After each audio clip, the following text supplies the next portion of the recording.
I continued the labours of the village school as actively and faithfully as I could. It was truly hard work at first. Some time elapsed before, with all my efforts, I could comprehend my scholars and their nature. Wholly untaught, with faculties quite torpid, they seemed to me hopelessly dull, and at first sight all dull alike. But I soon found I was mistaken. There was a difference amongst them as amongst the educated, and when I got to know them, and they me, this difference rapidly developed itself.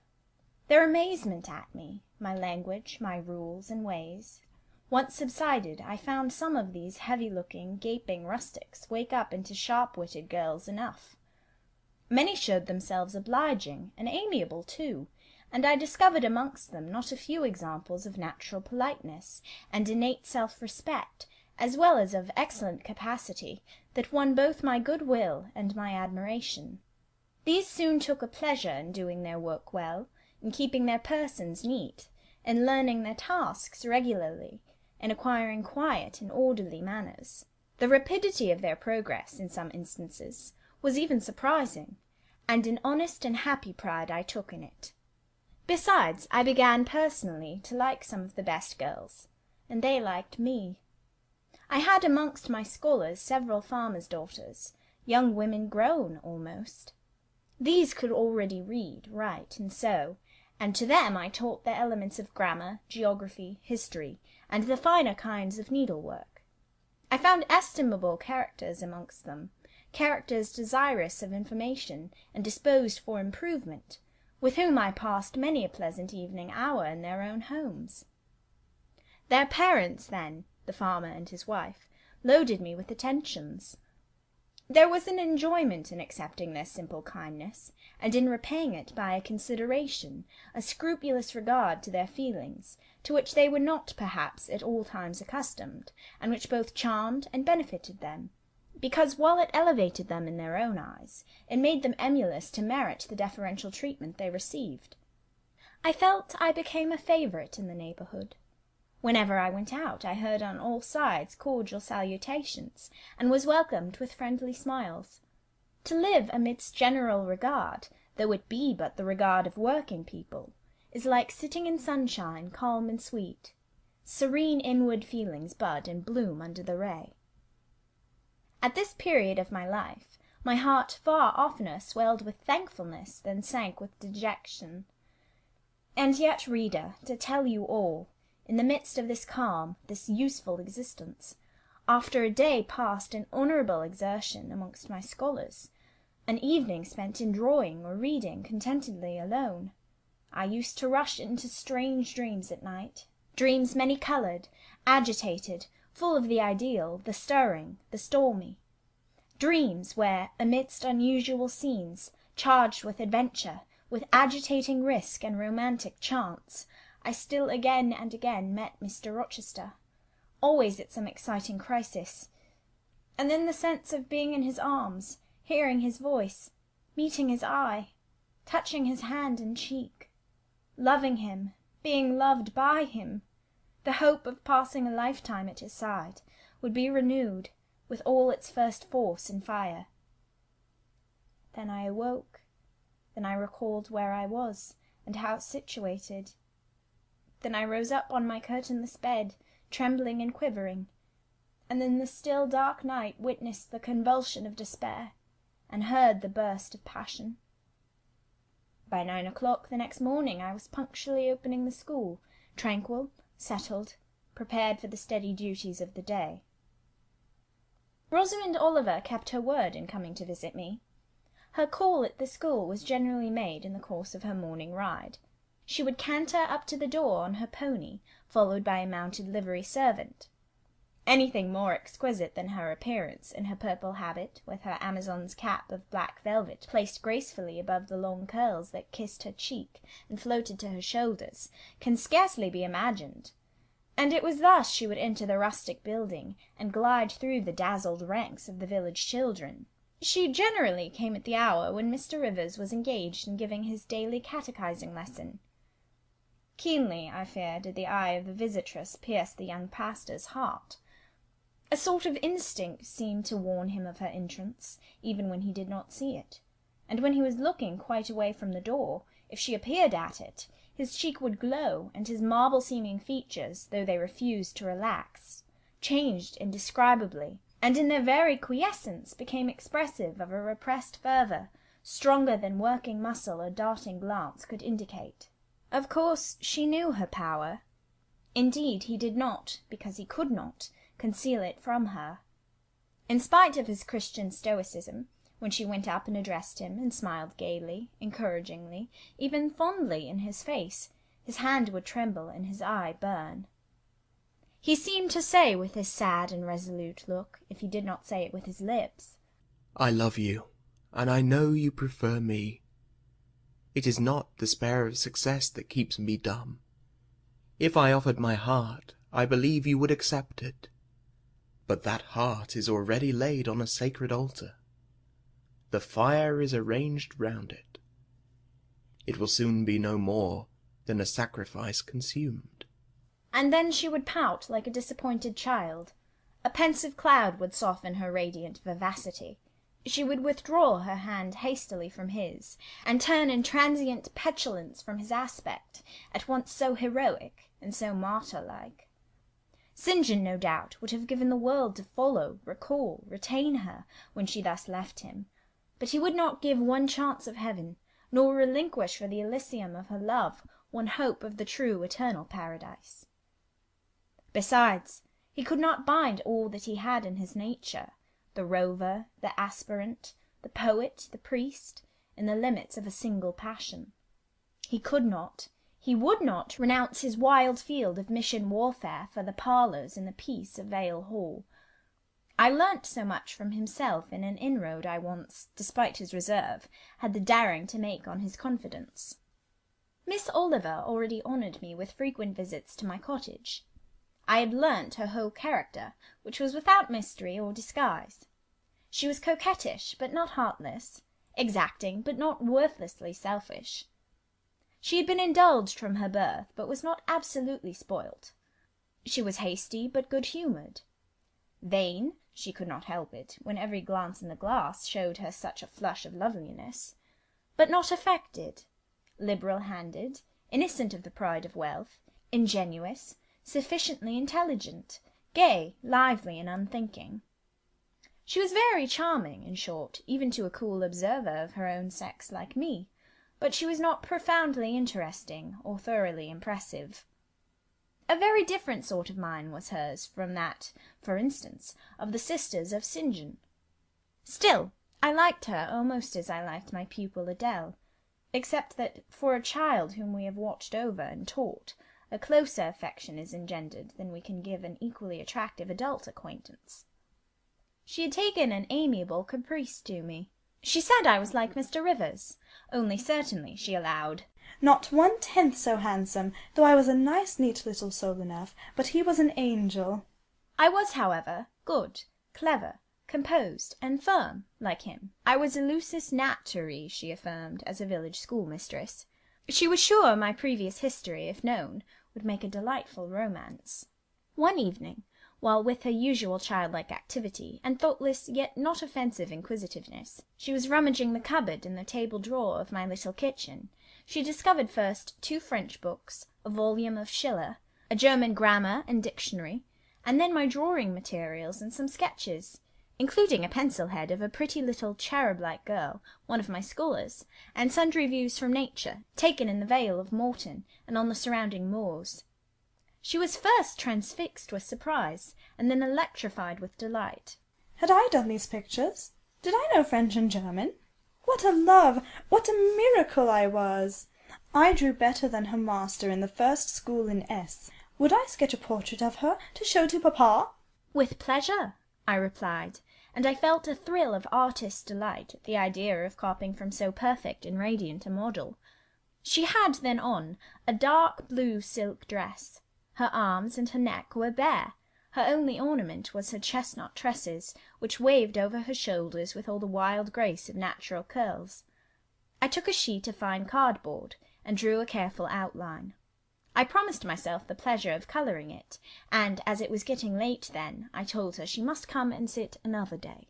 She made such a report of me to her father that Mr. Oliver himself accompanied her next evening, a tall, massive-featured, middle-aged, and grey-headed man, at whose side his lovely daughter looked like a bright flower near a hoary turret. He appeared a taciturn and perhaps a proud personage, but he was very kind to me.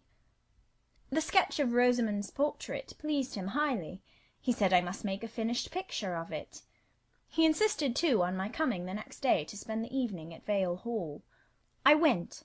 I found it a large, handsome residence, showing abundant evidences of wealth in the proprietor. Rosamond was full of glee and pleasure all the time I stayed.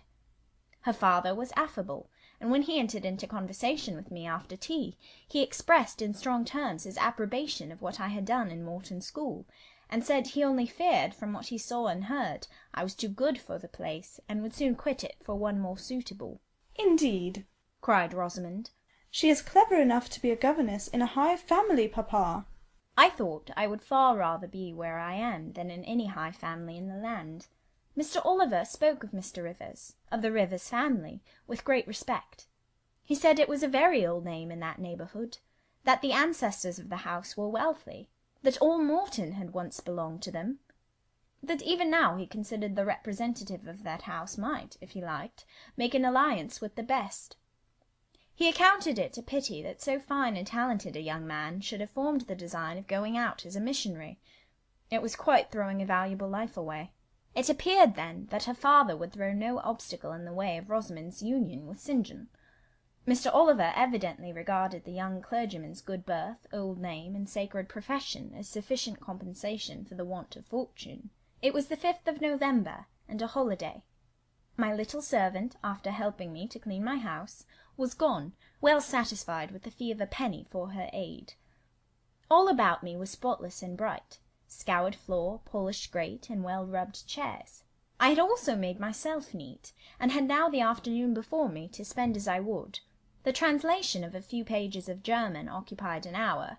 Then I got my palette and pencils, and fell to the more soothing, because easier, occupation of completing Rosamond Oliver's miniature. The head was finished already. There was but the background to tint, and the drapery to shade off.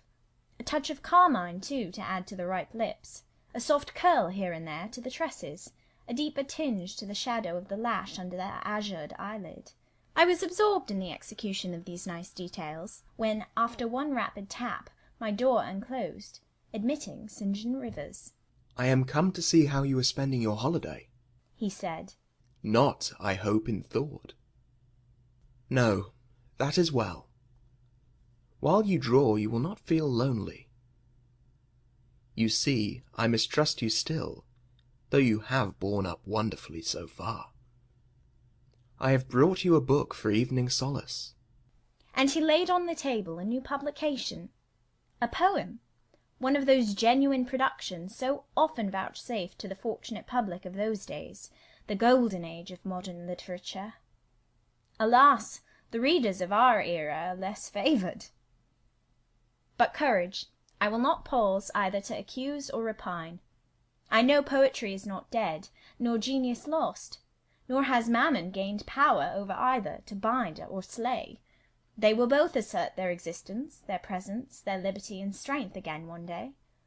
Powerful angels safe in heaven, they smile when sordid souls triumph and feeble ones weep over their destruction. Poetry destroyed, genius banished. No. Mediocrity, no. Do not let envy prompt you to the thought. No, they not only live, but reign and redeem, and without their divine influence spread everywhere, you would be in hell, the hell of your own meanness. While I was eagerly glancing at the bright pages of Marmion, for Marmion it was, St. John stooped to examine my drawing. His tall figure sprang erect again with a start. He said nothing. I looked up at him. He shunned my eye. I knew his thoughts well, and could read his heart plainly. At the moment I felt calmer and cooler than he. I had then temporarily the advantage of him, and I conceived an inclination to do him some good, if I could. With all his firmness and self-control, thought I, he tasks himself too far. looks every feeling and pang within, expresses, confesses, imparts nothing. I am sure it would benefit him to talk a little about this sweet Rosamond, whom he thinks he ought not to marry. I will make him talk. I said at first, 'Take a chair, Mr. Rivers.' But he answered, as he always did, that he could not stay. 'Very well,' I responded mentally. 'Stand if you like, but you shall not go just yet. I am determined. Solitude is at least as bad for you as it is for me.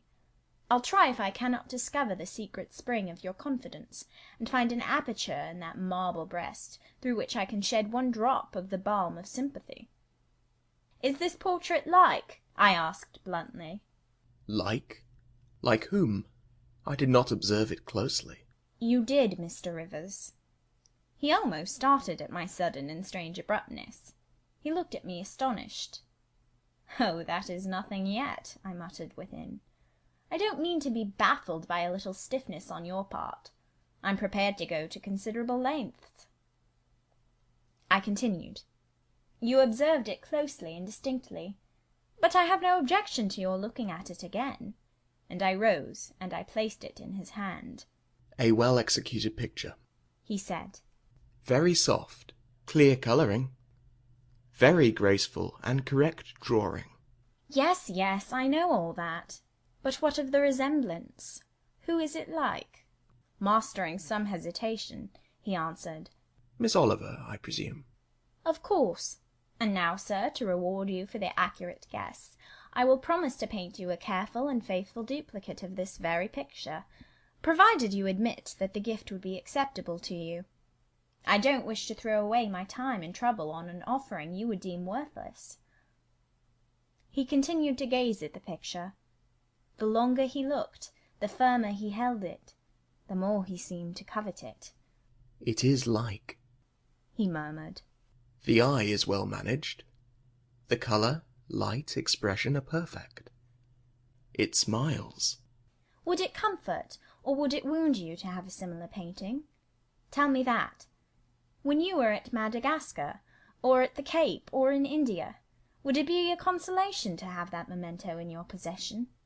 Or would the sight of it bring recollections calculated to enervate and distress?' He now furtively raised his eyes.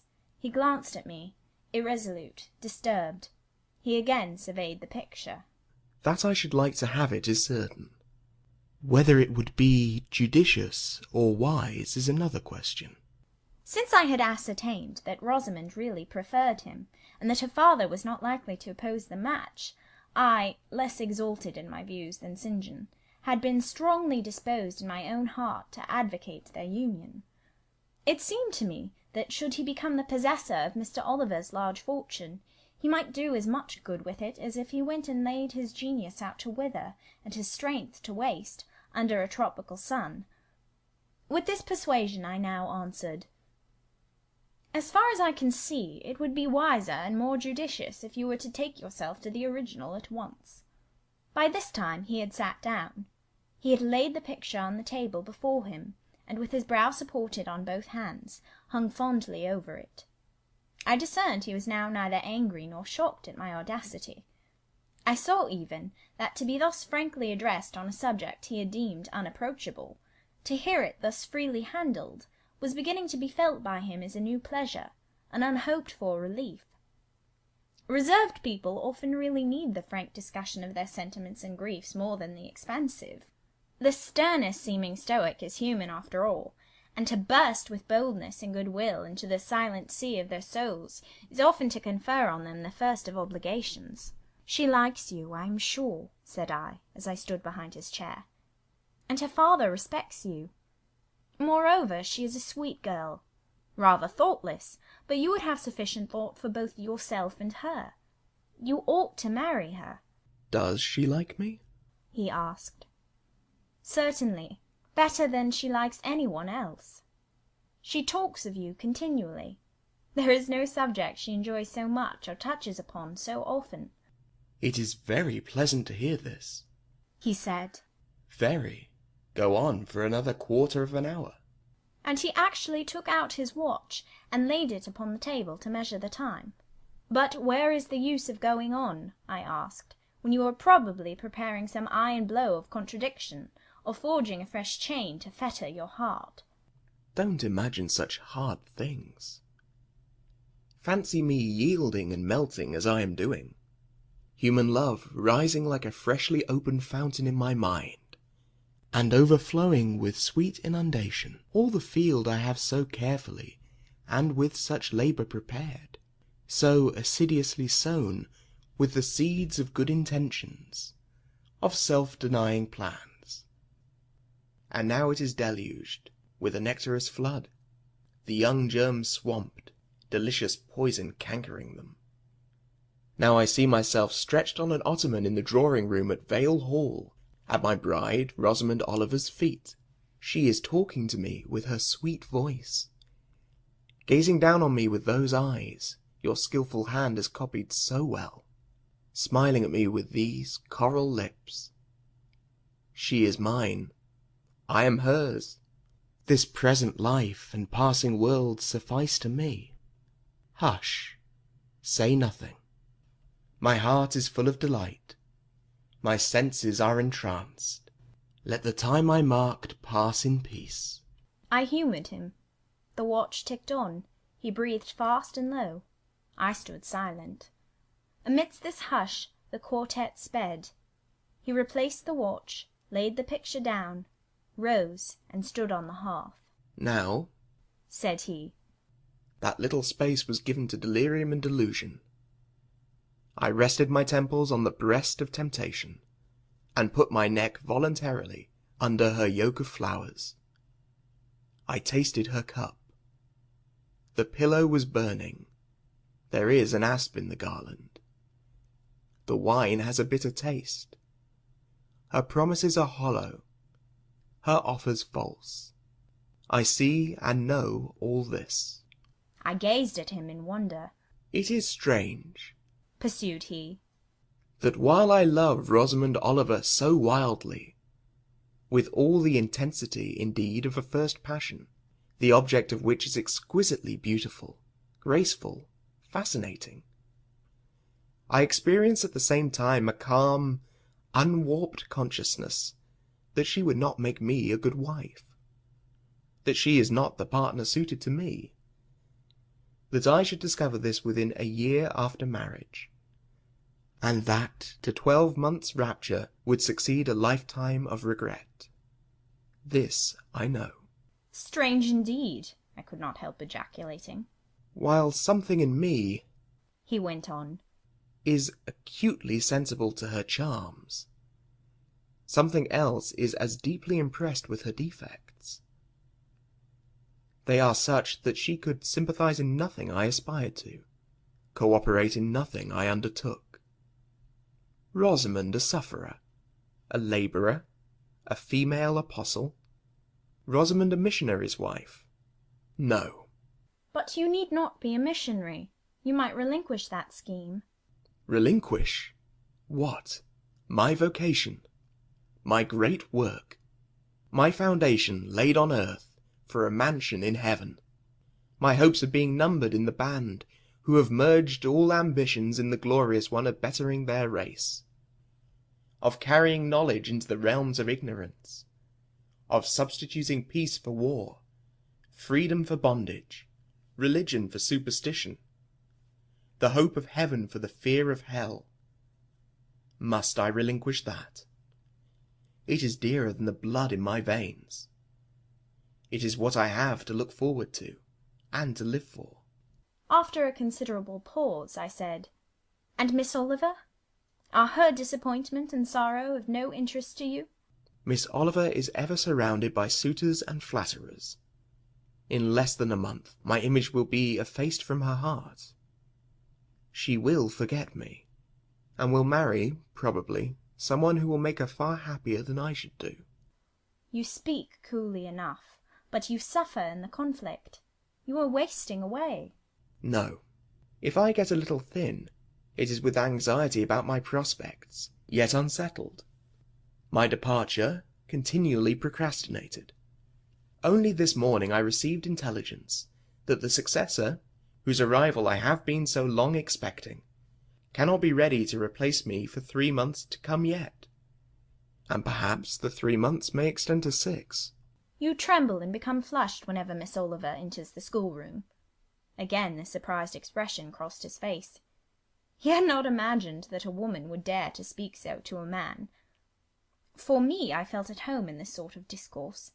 I could never rest in communication with strong, discreet, and refined minds, whether male or female, till I had passed the outworks of conventional reserve, and crossed the threshold of confidence, and won a place by their heart's very hearthstone. You are original, said he, and not timid. There is something brave in your spirit, as well as penetrating in your eye. But allow me to assure you that you partially misinterpret my emotions. You think them more profound and potent than they are. You give me a larger allowance of sympathy than I have a just claim to.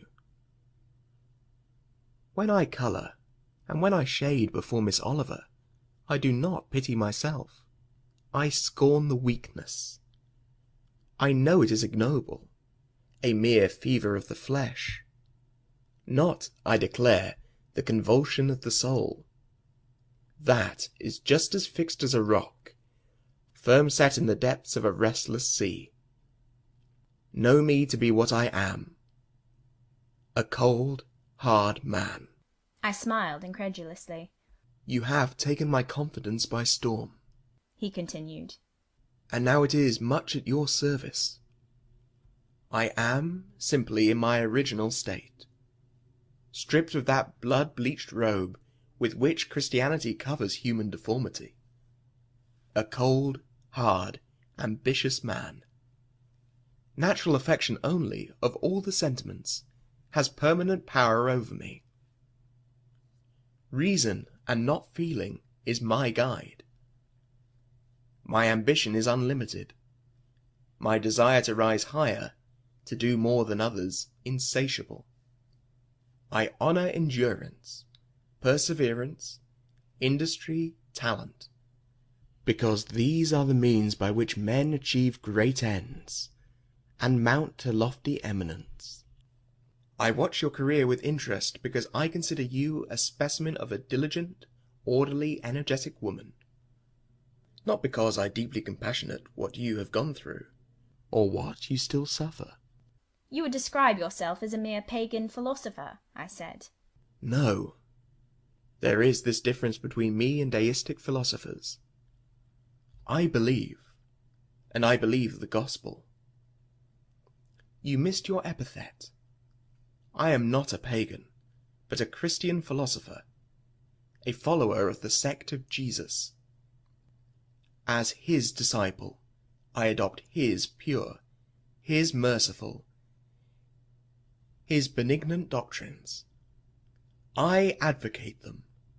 I am sworn to spread them.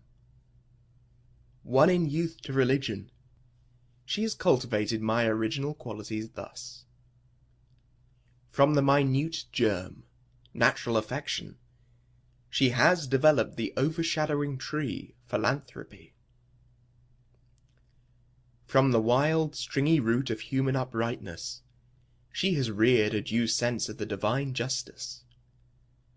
Of the ambition to win power and renown for my wretched self, she has formed the ambition to spread my Master's kingdom, to achieve victories for the standard of the cross. So much has religion done for me, turning the original materials to the best account, pruning and training nature. But she could not eradicate nature, nor will it be eradicated, till this mortal shall put on immortality. Having said this, he took his hat, which lay on the table beside my pallet. Once more he looked at the portrait. She is lovely, he murmured. She is well named the Rose of the World, indeed. And may I not paint one like it for you? Cui bono? No. He drew over the picture the sheet of thin paper on which I was accustomed to rest my hand in painting, to prevent the cardboard from being sullied. What he suddenly saw on this blank paper it was impossible for me to tell. but something had caught his eye. He took it up with a snatch. He looked at the edge, then shot a glance at me, inexpressibly peculiar, and quite incomprehensible. A glance that seemed to take and make note of every point in my shape, face, and dress, for it traversed all, quick, keen as lightning. His lips parted as if to speak, but he checked the coming sentence, whatever it was. "What is the matter?" I asked. "Nothing in the world," was the reply, and replacing the paper, I saw him dexterously tear a narrow slip from the margin. It disappeared in his glove, and with one hasty nod and "Good afternoon," he vanished. "Well," I exclaimed, using an expression of the district, "that caps the globe, however." I in my turn scrutinized the paper, but saw nothing on it save a few dingy stains of paint where I had tried the tint in my pencil. I pondered the mystery a minute or two, but finding it insolvable, and being certain it could not be of much moment, I dismissed and soon forgot it. End of chapter 32.